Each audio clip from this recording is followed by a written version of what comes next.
Welcome to Government for Dummies. I am your host, Darren Basalvaros, and today on this special segment, we're going to talk about the tedious process of impeachment. Impeachment is uncommon in the U.S., and the process can be confusing. A common misconception is that impeachment of an official means his or her removal from office. After an official has been impeached or formally charged, a trial is actually held to determine whether or not the official will be removed from office. In fact, impeachment functions as an indictment of a public official. It allows the legislature to bring the formal charges against a civil officer or of government.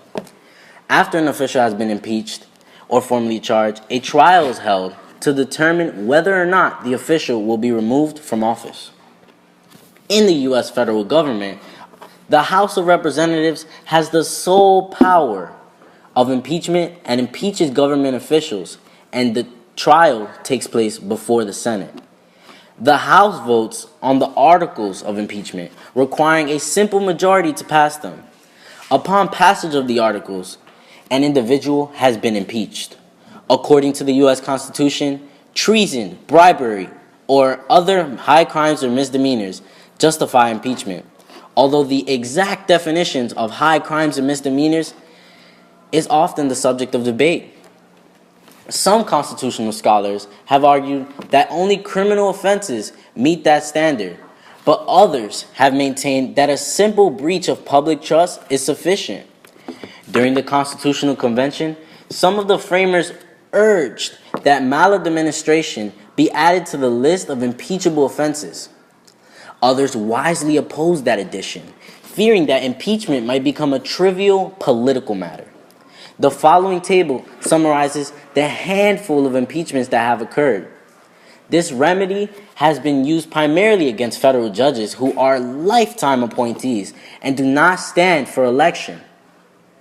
Impeachment is relatively uncommon, but everyone is subject to it, including the President of the United States. On February 24, 1868, something extraordinary happened in the U.S. Congress. The United States House of Representatives impeached a sitting president, Democrat Andrew Johnson. Now, Johnson faced trial before the U.S. Senate. If convicted, he would be removed from office. Luckily for him, he escaped that fate by one vote. He wasn't the only one, though.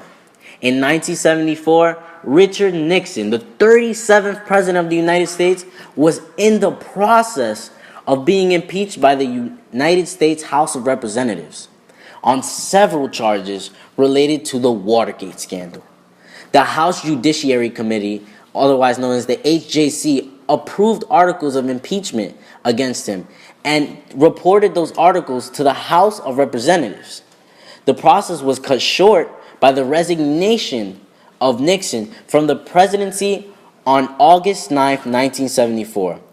It is widely believed that had Nixon not resigned, his impeachment by the House and removal from office by a trial of the United States Senate would have been an inevitability.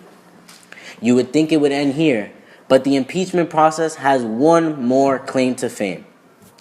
Bill Clinton, the 42nd United States President, was impeached by the House of Representatives on two charges, one of perjury and one of obstruction of justice. On December 19, 1998, the two charges passed, making Clinton the second United States president to be impeached, and only the third to undergo the impeachment process. Clinton was acquitted, becoming the second sitting United States president to be formally charged with a crime. So before this ends, let's have a quick review. 1. The Justice Department or an independent counsel investigates charges and presents them to the House Judiciary Committee, otherwise known as the HJC. The HJC reviews this evidence. Then, the House Judiciary Committee drafts an articles of impeachment. The HJC debates these articles of impeachment. Then, the entire House of Representatives debates these articles of impeachment and votes on them with a simple majority. If this happens, the president is considered impeached. The Senate holds the trial. Will the official be kicked out of office or will he remain? The rules to this trial are very specific. The HJC acts as the prosecution, presenting the evidence against the accused. The accused chooses his own lawyers to present defense. The Chief Justice of the Supreme Court acts as judge and rules on admissibility of evidence. The Senate acts as a jury. A 2/3 majority of the Senate must vote against the accused to remove the person from office. An example of this is Andrew Johnson or Clinton. Today, impeachment is still a check and balance used to keep the other branches in order. Who knows, we may see an impeachment very soon if someone gets elected.